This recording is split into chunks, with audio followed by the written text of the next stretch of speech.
यूहन्ना आरिफ का मुकाशफा बाब 18। इन बातों के बाद मैंने एक और फरिश्ते को आसमान पर से उतरते देखा, जिसे बड़ा इख्तियार था, और जमीन उसके जलाल से रोशन हो गई। उसने बड़ी आवाज से चिल्लाकर कहा, गिर पड़ा, बड़ा शहर बाबुल गिर पड़ा, और शयातीन का मस्कन और हर नापाक रूह का अड्डा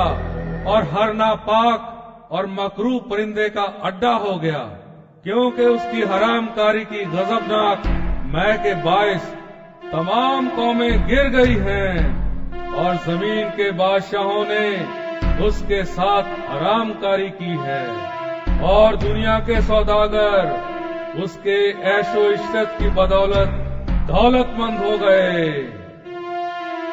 फिर मैंने आसमान में किसी और को ये कहते सुना, ऐ मेरी उम्मत के लोगों, उसमें से निकल आओ,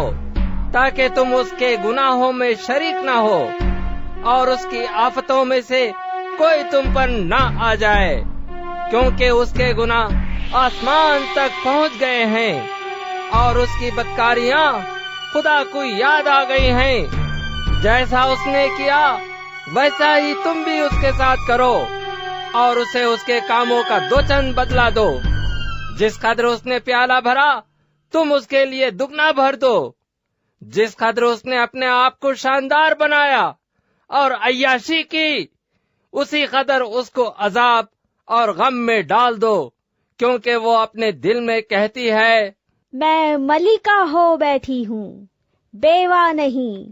और कभी गम न देखूंगी। इसलिए उस पर एक ही दिन में आफतें आएंगी, यानी मौत और गम और काल, और वो आग में जलाकर खाक कर दी जाएगी, क्योंकि उसका इंसाफ करने वाला खुदावंद खुदा खवी है। और उसके साथ हरामकारी और अय्याशी करने वाले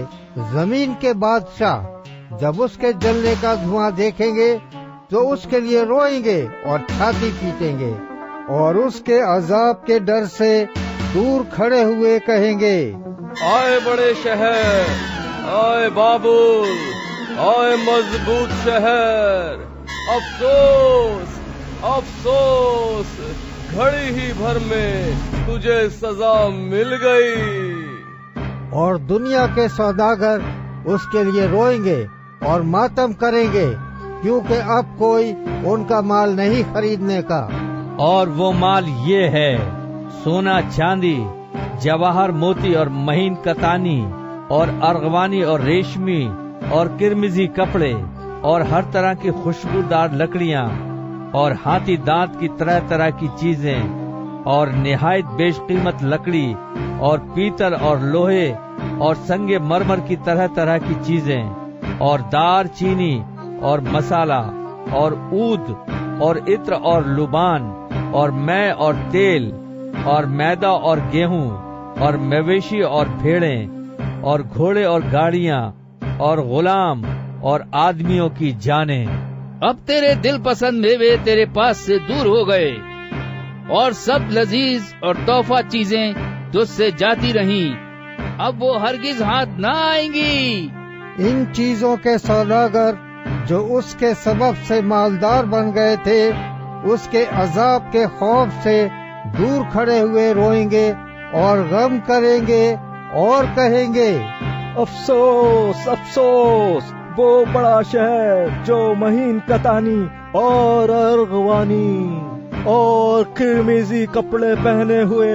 और सोने और जवाहर और मोतियों से आरास्ता था, घड़ी ही भर में उसकी इतनी बड़ी दौलत बर्बाद हो गई। और सब नाखुदा और जहाज के सब मुसाफिर और मल्ला और जितने समुंदर का काम करते हैं, जब उसके जलने का धुआं देखेंगे तो दूर खड़े हुए चिल्लाएंगे और कहेंगे, कौन सा शहर इस बड़े शहर की मानिंद है?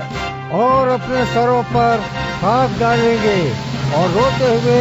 और मातम करते हुए चिल्ला चिल्ला कर कहेंगे, अफसोस अफसोस, वो बड़ा शहर जिसकी दौलत से समंदर के सब जहाज वाले दौलतमंद हो गए, घड़ी ही भर में उजड़ गया। आसमान और आए मुकद्दसों और रसूलों और नबियों, उस पर खुशी करो, क्योंकि खुदा ने इंसाफ करके उससे तुम्हारा बदला ले लिया। फिर एक जोरावर फरिश्ते ने बड़ी चक्की के पाट की मानिंद एक पत्थर उठाया और ये कहकर समुद्र में फेंक दिया, बाबुल का बड़ा शहर भी इसी तरह जोर से गिराया जाएगा और फिर कभी उसका पता न मिलेगा। और बरबत नवाजों और मुतरिबों और बांसुरी बजाने वालों और नरसिंगा फूंकने वालों की आवाज फिर कभी तुझमें न सुनाई देगी, और किसी पेशे का कारीगर तुझमें फिर कभी ना पाया जाएगा, और चक्की की आवाज तुझमें फिर कभी ना सुनाई देगी, और चिराग की रोशनी तुझमें फिर कभी ना चमकेगी, और तुझमें दूल्हे और दुल्हन की आवाज फिर कभी ना सुनाई देगी, क्योंकि तेरे सौदागर जमीन के अमीर थे, और तेरी जादूगरी से सब कौमें गुमराह हो गईं, और नबियों और मुकद्दसों और जमीन के और सब मकतूलों का खून उसमें पाया गया।